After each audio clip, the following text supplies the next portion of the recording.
Pour remettre l'outdoor du documentaire, j'appelle une personnalité qui, en janvier dernier, après 28 ans de carrière sur la chaîne VTM en Belgique, a fait son coming out trans, une annonce très bien accueillie par le public et les médias.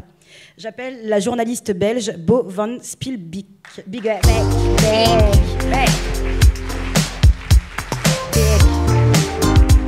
Pourtant, je me suis entraînée en coulisses, mais j'y arrive pas, je suis désolée. Merci beaucoup Rebecca, merci beaucoup Marie. Alors j'ai d'abord été très étonné d'avoir été invité pour cette soirée des Outdoors. Ensuite j'ai été très honoré et très fier car je pense que je suis ici parce que mon histoire et mon témoignage ont franchi les frontières, sont arrivés ici en France, aux Pays-Bas, mais même jusque dans les journaux turcs, la télé japonaise, la BBC, etc.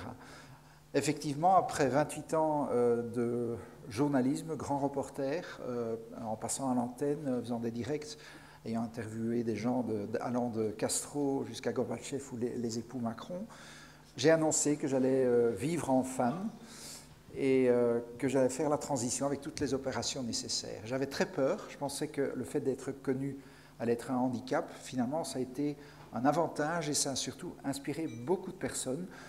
Nous avons nous-mêmes fait un documentaire sur ma chaîne VTM et j'ai reçu des témoignages de transgenres, des jeunes, des transgenres plus âgés, des jeunes garçons qui voulaient devenir filles, des filles qui voulaient devenir garçons, même des personnalités connues comme par exemple le réalisateur qui a été récompensé à Cannes, le réalisateur de Girl, le film sur la danseuse, la ballerine transgenre, qui a dit que j'avais été une grande inspiration pour lui. Et d'ailleurs, la ballerine dont la vie est en fait racontée dans le film, qui existe vraiment, qui a 22 ans, qui danse à Londres, m'a dit que par mon histoire, elle n'est plus gênée de dire qu'elle est née garçon. Donc je crois que ma présence ici aujourd'hui peut encore inspirer beaucoup de monde. Et voilà, donc je suis très fier de pouvoir annoncer maintenant le prix. Ah oui, d'abord c'est juste les nominations. Désolé.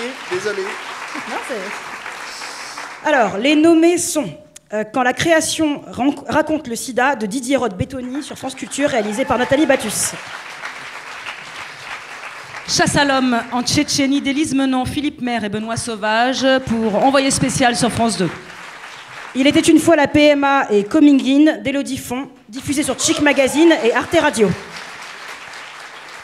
Pourquoi nous détestent-ils, nous les homosexuels, d'Olivier Niklos et Gurvan Tranvangi sur Planète Plus. L'autre mère de Mathilde Guermont-Pré sur Arte Radio. Bon, c'est à vous. Voilà. Et le prix du outdoor du documentaire TV ou radio va à Il était une fois la PMA et Coming In d'Élodie Font.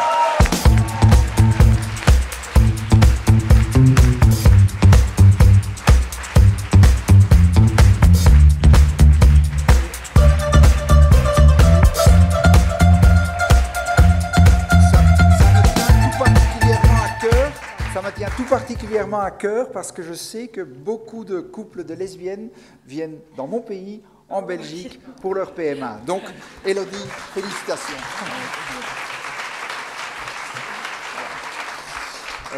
Voilà. Oui, merci. C'est un peu lourd, hein. Vous m'avez pas prévenu quand même que c'était un peu lourd. Oula, je vais peut-être le faire tomber en fait. Je vais le prendre. Il y a un bord, oui, c'est vrai. J'ai peur, ça me fait peur. Oui. Non, ça va aller, c'est fait pour en fait.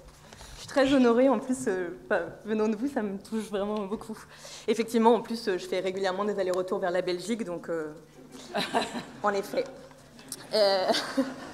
Je suis hyper touchée, je tremble beaucoup, alors que pourtant j'ai un peu l'habitude de parler dans un micro. Voilà, il se trouve que le jour où est sorti Coming In, donc c'était il y a un petit peu plus d'1 an maintenant sur Arte Radio, je me disais, mais pourquoi tu sors ce documentaire? On est en 2017. Franchement, est-ce que ça intéresse encore quelqu'un qui va parler de son homosexualité, du fait d'avoir eu un peu de difficulté à s'accepter, un peu beaucoup parfois. Et puis je me disais, c'est peut-être trop impudique, et puis j'ai jamais été militante, et du coup ça parle à qui? Enfin bref, je me suis posé beaucoup de questions existentielles. Ça s'appelle avoir confiance en soi. Et puis j'ai reçu un premier message, un deuxième, un centième, un 500e, et je me suis dit, waouh, en fait, ouais, en 2017, en 2018, c'est toujours hyper compliqué pour plein d'entre nous de s'accepter en tant qu'homo. Je voulais juste vous lire un tout petit extrait. Une jeune fille qui m'avait écrit « Ce que je vis actuellement me chamboule, me donne envie de pleurer, de crier.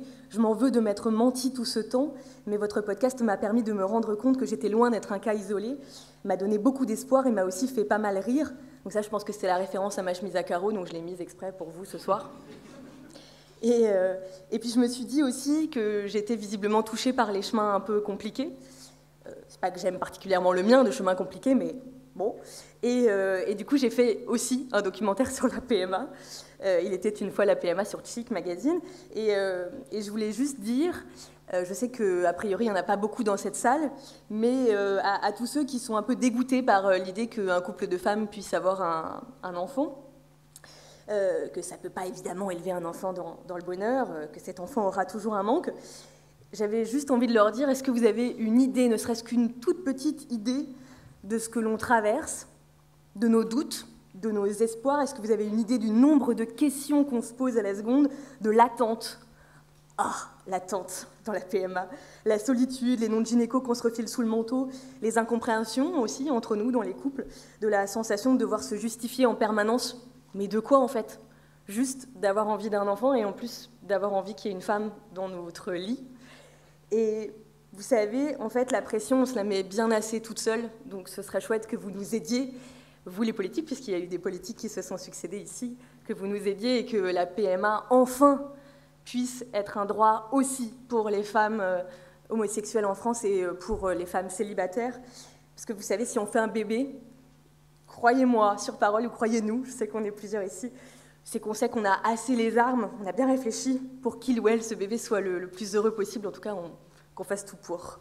Merci beaucoup et merci aux deux formidables réalisateurs, Arnaud Forest qui a réalisé Coming In et Charlène Nouyux qui a réalisé Il était une fois la PMA. Merci, je suis hyper touchée. Merci. Bravo.